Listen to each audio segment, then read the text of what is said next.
Hi everyone, അസ്സലാമു അലൈക്കും. ഇന്ന് നമുക്ക് റെസ്റ്റോറൻറ്റ് സ്റ്റൈലുള്ള പൂരി എങ്ങനെയാണ് വീട്ടിൽ റെഡിയാക്കി എടുക്കുന്നതെന്ന് നോക്കാം.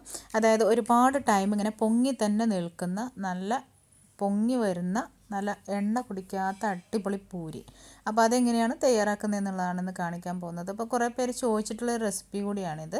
അപ്പോൾ ഞാനിപ്പോൾ ഇവിടെ വീറ്റ് ഫ്ലോറിലാണ് കാണിക്കുന്നത്. നിങ്ങൾക്ക് വേണമെന്നുണ്ടെങ്കിൽ മൈദയിലും ചെയ്തെടുക്കാം. അപ്പം വീറ്റ് ഫ്ലോറിൽ എങ്ങനെയാണ് ഇത് റെഡിയാക്കി എടുക്കുന്നതെന്ന് നോക്കാം. ഞാനിപ്പോൾ ഇവിടെ 2 കപ്പ് ആട്ടപ്പൊടിയാണ് എടുക്കുന്നത്. അതിലേക്ക് 2 ടേബിൾ സ്പൂൺ മൈദ കൂടി നമ്മൾ ചേർത്ത് കൊടുക്കുന്നുണ്ട്, സോഫ്റ്റ് ആവാൻ വേണ്ടിയിട്ട്. പിന്നെ അതുപോലെ തന്നെ നമുക്ക് ഒരുപാട് ടൈം ഇങ്ങനെ പൊങ്ങി നിൽക്കാൻ വേണ്ടിയിട്ട്, ക്രിസ്പി ആയിട്ടിരിക്കാൻ വേണ്ടിയിട്ട് നമ്മൾ ചേർത്ത് കൊടുക്കുന്നത് 2 ടേബിൾ സ്പൂൺ റവയാണ്. വറുത്ത റവയോ വറുക്കാത്ത റവയോ ഏതായിരുന്നാലും കുഴപ്പമില്ല. ഞാനിപ്പോൾ ഇവിടെ ഓൾറെഡി റോസ്റ്റഡ് റവ എന്ന് പറഞ്ഞിട്ട് വാങ്ങുന്നതാണ്, അപ്പോൾ അതാണ് ഞാൻ ഇവിടെ യൂസ് ചെയ്തിട്ടുള്ളത്. ആവശ്യത്തിന് ഉപ്പും കൂടെ ചേർത്ത് കൊടുക്കുക, നന്നായിട്ടൊന്ന് മിക്സ് ചെയ്ത് കൊടുക്കുക. 1 ടേബിൾ സ്പൂൺ ഓയിലും കൂടെ നമുക്കിതിലേക്കൊന്ന് ഒഴിച്ച് കൊടുക്കുക. ഇനി ഈ സമയം കൊണ്ട് നമുക്കിതിലേക്കുള്ള വെള്ളം നല്ലതായിട്ട് തിളപ്പിച്ചെടുക്കണം. അപ്പോൾ ആ വെള്ളം തിളച്ചിട്ടുണ്ട്.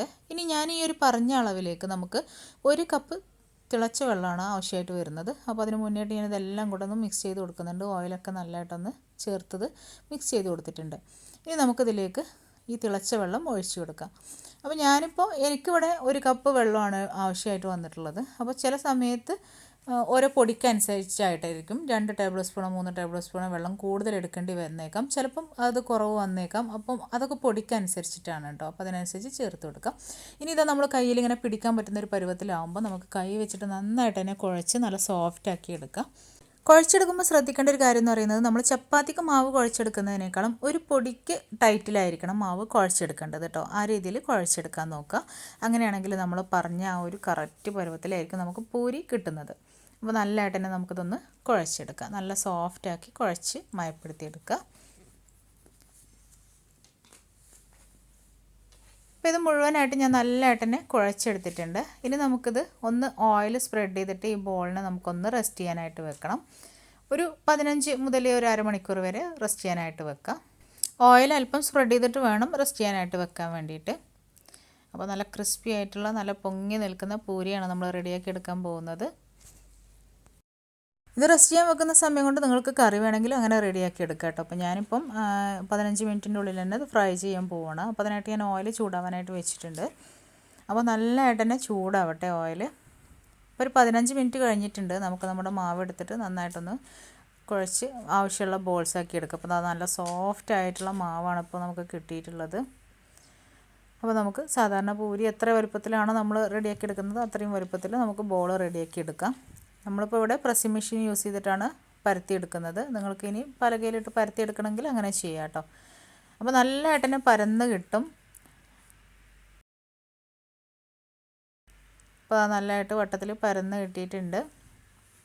ഇനി നമുക്ക് നല്ല ചൂടായിട്ടുള്ള ഓയിലിലേക്ക് ഇട്ട് കൊടുക്കുക. അപ്പോൾ ഓയിൽ ശ്രദ്ധിക്കണം, പൂരി തയ്യാറാക്കുമ്പോൾ ഓയിൽ എപ്പോഴും നല്ല ചൂടുള്ള ഓയിലായിരിക്കണം. എന്നിട്ടൊരു മീഡിയം ടു ഹൈ ഫ്ലെയിമിൽ വേണം എപ്പോഴും പൂരി റെഡിയാക്കി എടുക്കാൻ വേണ്ടിയിട്ട്. ലോ ഫ്ലെയിമിലേക്ക് ഇട്ട് കഴിഞ്ഞാൽ ഇതങ്ങനെ പൊങ്ങി വരില്ല. അപ്പോൾ അത് നല്ലതായിട്ട് തന്നെ പൊങ്ങി വന്നിട്ടുണ്ട്. നമ്മൾ ഓയിലിട്ട് കുറച്ച് സമയമായപ്പോഴത്തേക്കും നല്ലതായിട്ട് പൊങ്ങി വന്നു. ഇനി തിരിച്ചിട്ട് കൊടുക്കാം.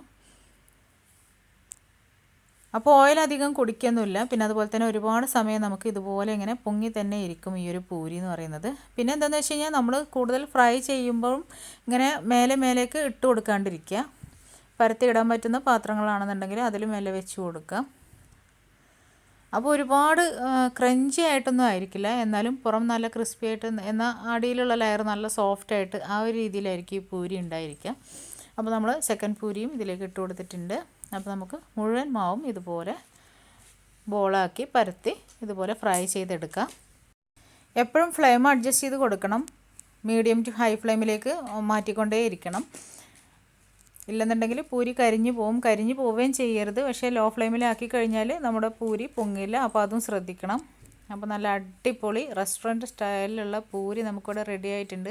അപ്പോൾ നമ്മളിതാ ഓൾറെഡി ഫ്രൈ ചെയ്ത് വെച്ചതൊക്കെ ഇവിടെ ഇരിക്കുന്നുണ്ട്. കണ്ടോ, ഒന്നും താഴ്ന്നു പോയിട്ടില്ല, എല്ലാം അതുപോലെ തന്നെ ഇരിക്കുന്നുണ്ട്. അപ്പോൾ നല്ല ചൂടോടുകൂടി നല്ല ബജിയുടെ കൂടെയോ അല്ലെങ്കിൽ മറ്റ് ചിക്കൻ കറി ഏത് കറിയുടെ കൂടെയാണെങ്കിലും കഴിക്കാം. അപ്പോൾ നല്ല ടേസ്റ്റി ആയിട്ടുള്ള റെസ്റ്റോറൻറ്റ് സ്റ്റൈലുള്ള പൂരി ഇവിടെ റെഡി ആയിട്ടുണ്ട്. അപ്പോൾ ഇങ്ങനെ ഒന്ന് ട്രൈ ചെയ്ത് നോക്കുക. ഫീഡ്ബാക്ക് അറിയിക്കാൻ മറക്കരുത്. വീണ്ടും നെക്സ്റ്റ് വീഡിയോ കാണാം ഇൻഷാ അല്ലാഹ്. Thank you.